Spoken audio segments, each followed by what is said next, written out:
सिंह पे सवार होकर दर्शन देगी। बोल सच्चे दरबार की, दरबार की। क्योंकि जो सच्चे मन से मां के चरणों से जुड़ेगा उसे ही फल मिलेगा। बोल सच्चे दरबार की जय। हे माई मेरी सचिया जोत वाली माता तेरी सदा ही जय। जयकारा शेरा वाली दा। बोल साचे दरबार की जय। तो ये भक्तों, जिन्होंने भी अपने नारियल चुन्नी की भेंट चढ़ानी है वो अपना नारियल चुन्नी लेके बैठ जाएं। कथा में बताया जाएगा कि मां के चरणों में नारियल और चुन्नी की भेंट क्यों चढ़ाई जाती है। सबसे पहले मां के चरणों में अपने गांव से पैदल चलते और जम्मू कटरा पहुंच के और 14 किलोमीटर की चढ़ाई चढ़ते और मां भगवती के दर्शन करके जब अपने घर आते थे। बोली सच्चे दरबार की।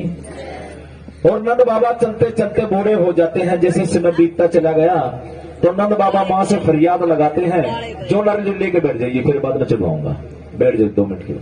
हाँ फुल्ले जी आते हैं।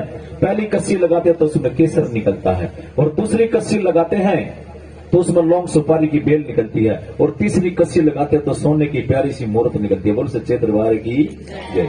नंद बाबा को यह पक्का विश्वास हो गया, जब ये सोने की मूर्त हमें यहां मिली है तो मां भगवती अब की बार हमारे मुझे दर्शन देने के लिए हमारे गांव में जरूर आएगी।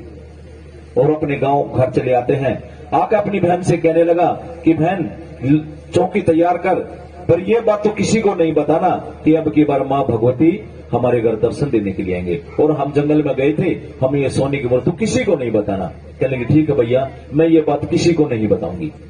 मां की चौकी तैयार की, वह सोने की मूर्त वहां स्थापित कर दी, और जो लौंग सुपारी थी उसकी भेंट चढ़ा दी, और केसर का मां को तिलक लगा दिया। बोलिए सच्चे दरबार की जय।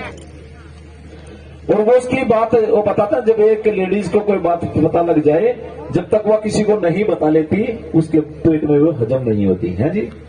वह उसकी बहन सोच रही थी कि मेरे भाई ने कहा कि मना कर दिया तो ये बात नहीं बतानी, लेकिन मैं ये बात शेयर करूं तो किसको करूं, किसको बताऊं ये बातें। वो बार बार सोच रही थी, उसको हजम नहीं हो रही थी। एक उसकी पक्की सहेली थी, उसने उसको बता दी कि बहन